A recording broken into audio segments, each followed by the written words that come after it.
Menteri Dalam Negeri yang pastinya jumlah kelurahan kami Tito Karnavian menegaskan pentingnya sistem keamanan lingkungan Siskamling untuk menjaga stabilitas keamanan di berada daerah. di kelurahan. Hal ini disampaikan Mendagri Tito saat mendatangi Siskamling di Kelurahan Bantar-Bantaring, Kecamatan Rapocini, Kamis, 11 September 2025, malam.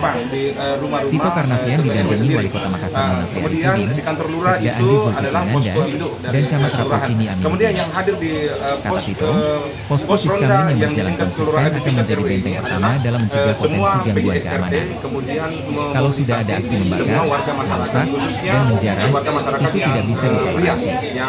Karena itu, sistem Poskamling harus berjalan terus. Kalau sistemnya jalan, semuanya akan aman, ujar Tito. Menurutnya, pengamanan berbasis masyarakat bukan hal baru. Posko Siskamling sudah hadir sejak lama, namun perlu diefektifkan kembali untuk memaksimalkan keamanan dan stabilitas daerah. Keunggulan Siskamling ini karena berasal dari masyarakat sendiri.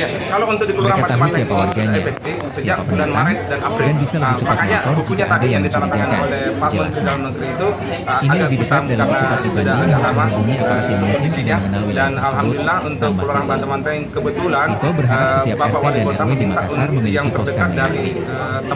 Kalau masyarakat kompak, orang yang berniat jahat akan berpikir dua kali, tegasnya.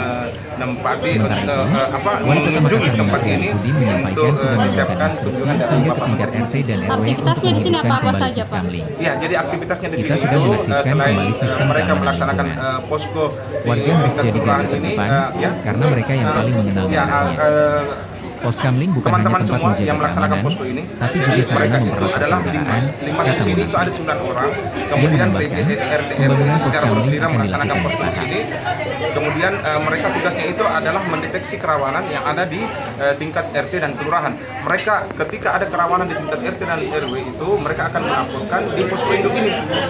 Akhirnya nanti akan ditindaklanjuti karena kita bersama-sama dengan Tripilar di sini yang tingkat kelurahan ada Pak Babinsa, ada Babin Kaptipmas bersama-sama dengan FKPM untuk menindaklanjuti laporan-laporan kerawanan yang ada di tingkat RT dan RW. Berarti 24 jam di sini Pak Di?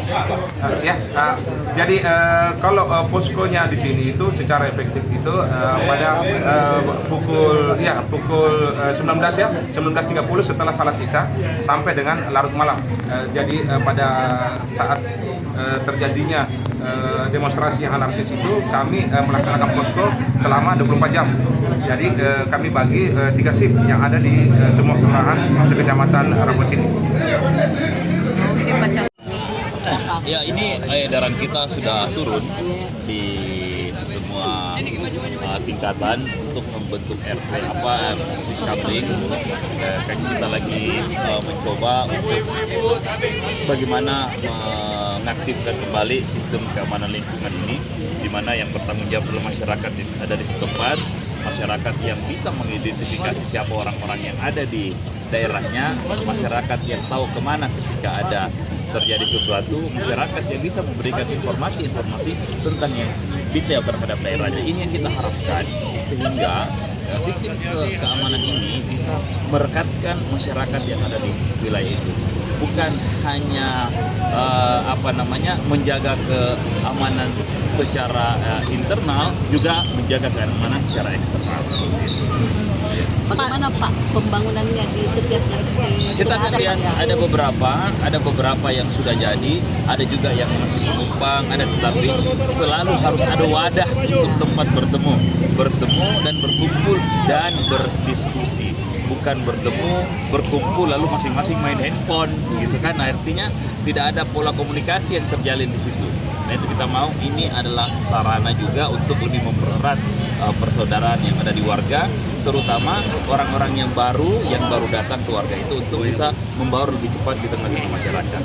Pak Menteri kan turun langsung ke Makassar, artinya Makassar jadi perhatian. Sebenarnya dari gambaran atau perspektifnya pemerintah pusat itu stabilitas di Makassar seperti apa Pak? Sebenarnya melihat dengan ada kejadian itu akan dikombin seperti itu yang terjadi di seluruh tingkatannya gitu loh. Nah, dengan ada anomali seperti itu, apakah semuanya sampai di bawah-bawah seperti apa? Dan menurut saya mereka akan punya pandangan dan penilaian sendiri terhadap Makassar. Dan ya, alhamdulillah Makassar masih kondisinya sangat baik saja. Ya. mulai kegiatan mental kegiatan Di PRT terbakar, di sendiri kantor bupatinya habis. Gimana mau kerja maksimal? Uangnya habis buat bangun lagi ya ini, bukan untuk buat sekolah segala macam. Kira-kira itu. Penyelesaian seperti apa dan efektivitasnya seperti apa, Pak? Itu sebetulnya adalah solusi yang lama sekali. Sistem mengamankan oleh lingkungan sendiri swakarsa istilahnya, pengamanan dengan upaya sendiri SWA. Pertama, kalau saya ceritakan sejarahnya ada, Iya. di Inggris pun juga ada, namanya sistem tithing.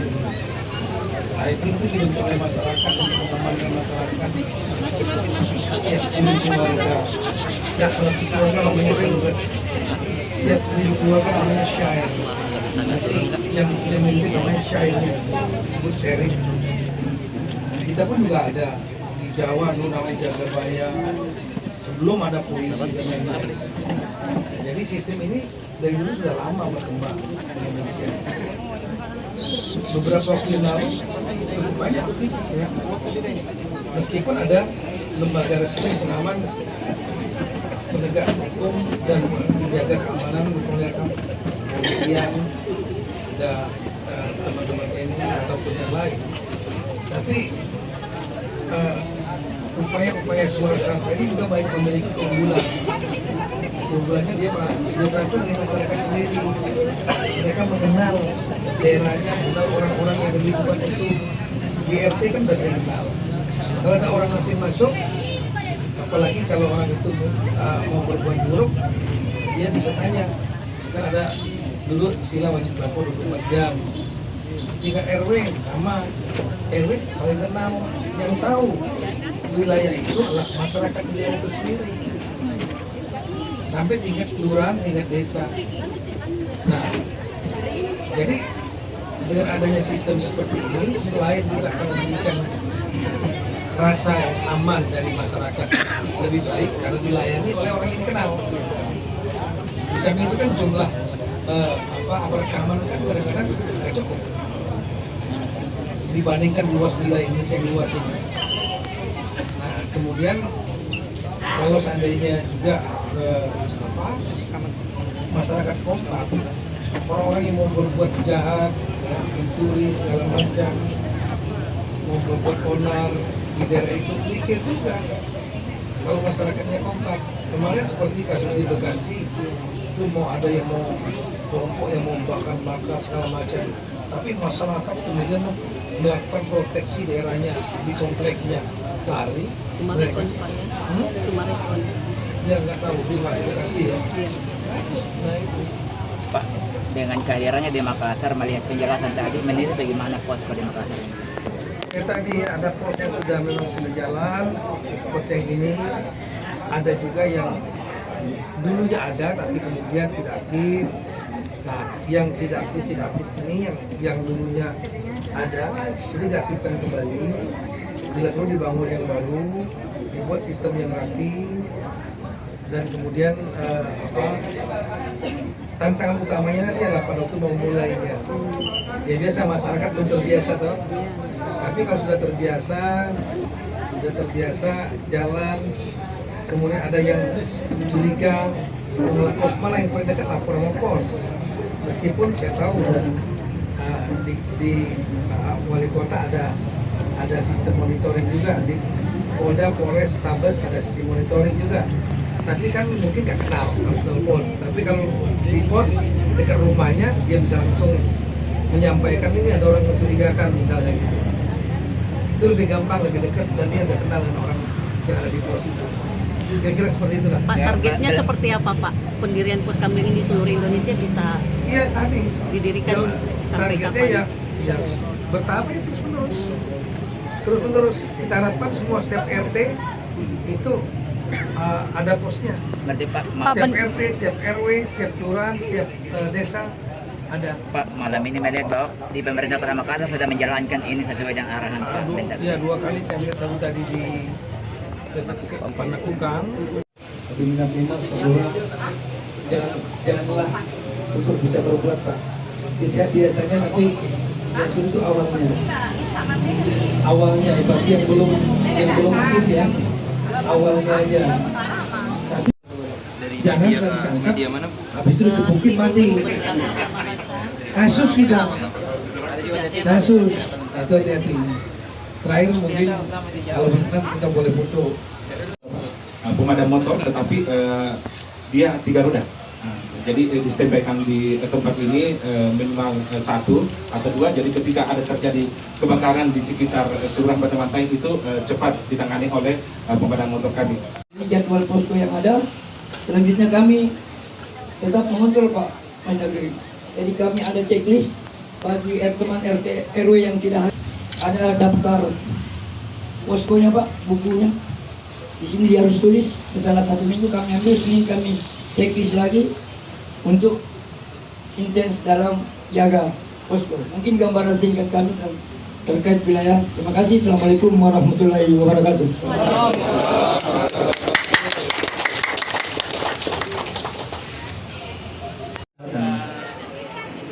Pembakar itu ada pasalnya. Penjara itu sama dengan pencurian, kekerasan. Sama, turas. Itu ada turas surat. Ini kan. Nah, jadi inilah pentingnya. Saya mengucapkan terima kasih banyak di tempat ini sudah diaktifkan, sudah aktif, terus aktifkan, dan mudah-mudahan bisa menjadi model bagi daerah lain di Kota Makassar.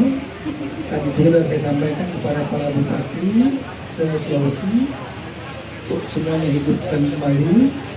Nanti kita akan cek. Setelah itu kami pun Kemendagri semua eselon 1-nya bergerak ke seluruh provinsi untuk mengaktifkan seluruh Indonesia. Terima kasih banyak Pak Bayin. Terima kasih banyak Bapak Camat Pak. Download Tribun X sekarang, menghadirkan lokal menjadi Indonesia.